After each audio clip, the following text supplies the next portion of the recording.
Assalamu alaikum wa rahmatullahi wa barakatuh. Welcome to the third video on our mission Dawah.com online Dawah training course series with Abdur Raheem Green. So far we have discussed how the Go Rap is an effective method to convey the message of Islam to a non-Muslim, and we've also discussed how we should agree upon common sense within our Dawah conversations. Now we're going to be going into the thick of the Go Rap, which is G for God's existence. So Abdur Raheem, what are the reasons or what are the evidences to show that God exists? The two angles we can come at this from is, number one, the point of view of design. If we have an ordered universe, surely there must be something that ordered it, because that's our common human experience, where we see things working according to laws, according to patterns, according to systems. Our common sense, our common human experience tells us that's what's common sense. Reason tells us that something must have designed it, must have organized it. So it's perfectly rational, perfectly sensible to link the observation of design, the reality of order, with intelligence and power and will. Sure. So it doesn't prove as an argument that Allah, as we know Allah, exists, but what it indicates is an intelligent, wise, powerful being. Right. That's the first stage, because it's quite important in Go Rap that we're taking people through stages. Sure. So in a sense, we're explaining to them, this is A, this is B, this is C. It doesn't prove that this letter, and this letter yet makes this sentence or this poem or this whatever.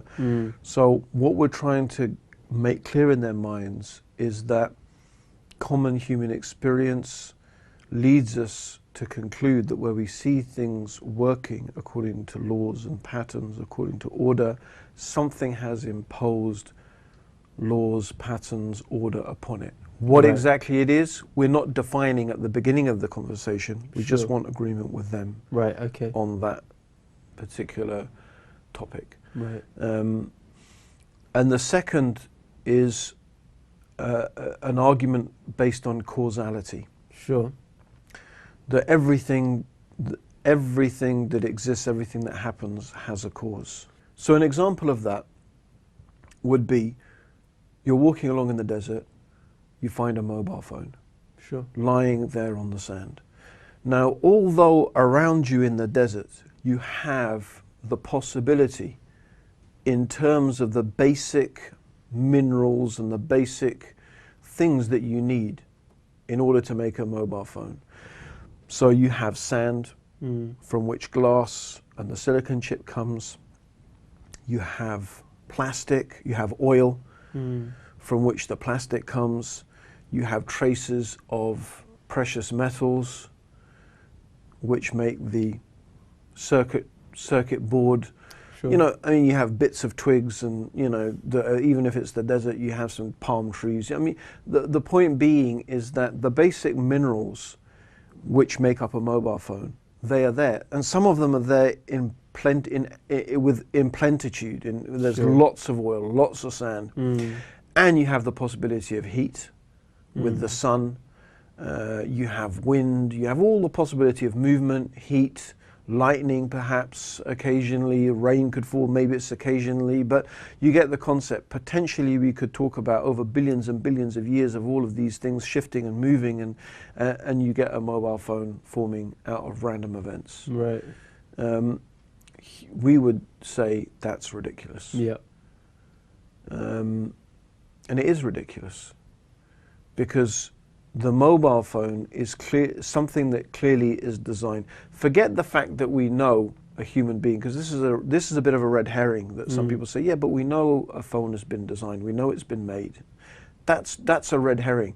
The point is that design is apparent in it, because there's certain things that need to come together in order for something to be designed, as opposed to stuff just lying around randomly. Yeah. Yeah. We know the difference between something that is relatively random and something that is purposefully designed. And this displays the characteristics of something that is purposely designed. We could come across an object that we have no previous experience of. It's not something theoretically that is not a mobile phone. Maybe it's something designed by an alien, but still we would recognize the components of design in it. Yeah. Even though it's not something we've got previous experience of. So the argument that, oh yeah, but that's just what we've got experience of, no, we'd still apply this to different places we went, different things we could potentially see. So that's the point. It's a very simple, very logical, very rational, something that appeals to it appeals to everybody, even the atheist.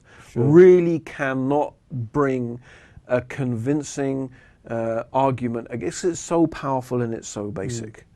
And the point here is to show that we have really good rational reasons to believe that the universe has a creator, because the design in the universe is apparent everywhere. We look at the alternation of the night and the day, we look at the different composition of gases, we look at many different things. Water, how amazing it is that water, when it is in its solid state, i.e. it's ice, it floats, it doesn't sink, because if water, when it was solid, i.e. when it was ice, sunk, then life would not exist. If well, it probably definitely wouldn't exist on it. It might do, but it's unlikely. The composition of gases in the atmosphere just happen to be the right for life to exist. We happen to have this gas, the ozone, that filters out the harmful effects of the sun's radiation. We happen to be just at a distance from the sun that allows light. We happen to rotate on our axis on this earth at just the right speed. Amazingly, we happen to have another planet near us that actually diverts, its gravitational force diverts meteors from space so that it doesn't bombard the earth. I mean, what you find is the more you look, the more you see this incredible precision that exists within our solar system. And then you can explore even further into the very forces which make the universe what it is. Gravity, the strong and the weak nuclear force, they all are in such a precisely, finely tuned way that if it was different by a small degree, the universe as we know it would not exist. Even the universe after the Big Bang would have exploded so quickly and so fast, everything would have dissipated. Or if the forces were different, it would have just stayed compressed. You know, and it goes on and on. So that, and we find these evidences of design wherever we look. And the logical, rational conclusion to come to is that there is a designer. And if there is a designer, it must be that it must be powerful, and it must be very wise, very intelligent and powerful. These are simple things we can conclude by looking at the world around us, the universe around us. So basically you're saying that when we observe something, for example, like a mobile phone, we know there's an intelligence behind it because it's ordered, it has pattern systems, processes working in harmony. And when we look at our creation, we see the same things. Exactly. So that indicates that there's an intelligent designer that put us into existence. Absolutely. So what is the second argument that we know that God exists? The second argument is very simple. Everything that begins to exist has a cause. The universe began to exist, therefore it must have a cause. Very simple. Very, very simple. Everything that begins to exist, something must have caused it. Something must have brought it into existence. Because we do not accept, it goes against everything we know as human beings, it goes against the whole grain of common sense and reason, that things just spontaneously come into existence. If we were sitting here in this studio and we found a pink elephant in it, we would not presume that this pink elephant literally just appeared out of nowhere. There's nothing from human experience to make us believe such a thing. And so everything that begins to exist has a cause. We are pretty sure, as much as we can be, that the universe had a beginning. It began to exist. Therefore, the universe must have a cause. Must be a cause. Now, there are certain things we can understand by using our reason about the cause of the universe. And one of those things we can conclude reasonably is that the cause of the universe, the nature of the cause of the universe, must be different from the universe. Yeah. It must be different. Because if its nature was the same as the universe, it would be the same as the universe. In other words, it would be more of the same. Yes. And then we would have to quite rationally ask, well, what brought that into existence? What caused that? Because everything that begins to exist must have a cause, so something must have caused that to come into existence. So that's why we can safely conclude that its nature must be different. Sure. The cause of the universe did not have a beginning. It never began to exist because it always has existed. Right, right. As the universe is needy, this cause of the universe must be self-sufficient. Sure. This universe is finite. This cause that brought the universe into existence must be infinite. So it's very easy to conclude that the cause of the universe that must necessarily be there must be this cause for a finite, limited universe, should be infinite, self-sufficient, unconfined by space and time, which just happen to be some of the attributes of the Creator. Sure. So actually bringing these two arguments together, the design argument and the argument of causality, we can rationally conclude, and I would argue that it is the most rational conclusion we can make about this universe. Sure. Everything else just sounds just crazy. It just doesn't, it's really in fairy tale land. That there is a being that is infinite, that is self-sufficient, that is free of space and time, that is intelligent, that has will, and that has power. And we could only rationally conceive of one such being. There couldn't be two infinite, self-sufficient, omniscient beings. There can't be two. There can only be one. If there was two, one would necessarily have to restrict the power and the ability of the other. So it's not difficult to see how, using reason, we can come to believe in one eternal, self-sufficient being, creator, that is free from space and time, that is unique, that is one. It's a very, very rational conclusion to come to. And that's what most people call God, the God. Yeah. So it's using common sense and reason, it's very easy to see how we necessarily must really believe that there is a creator of this universe. Sure. So you're basically saying that, this universe itself, it had a beginning. And obviously we don't just assume something could just pop into existence from nothing. So we would never assume that with our universe, it must have had a creator behind it. And as you said, when we use our logic and our reason, we come to certain conclusions on the nature of the creator, i.e. being one, eternal, etc.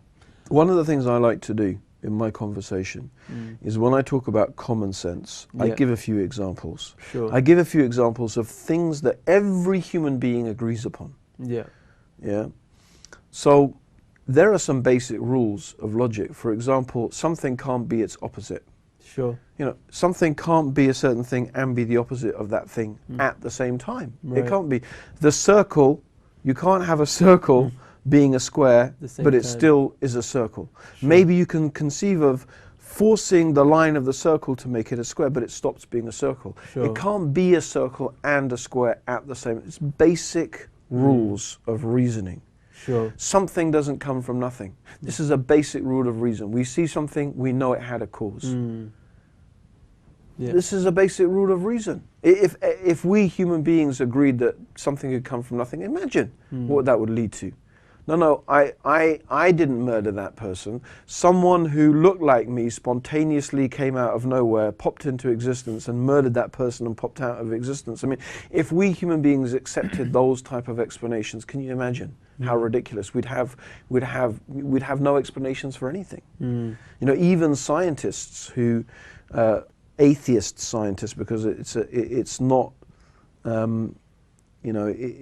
fair to imagine that every scientist is an atheist. It's simply not true, apart from anything else. But some of the atheists have made a good job of making everyone think that.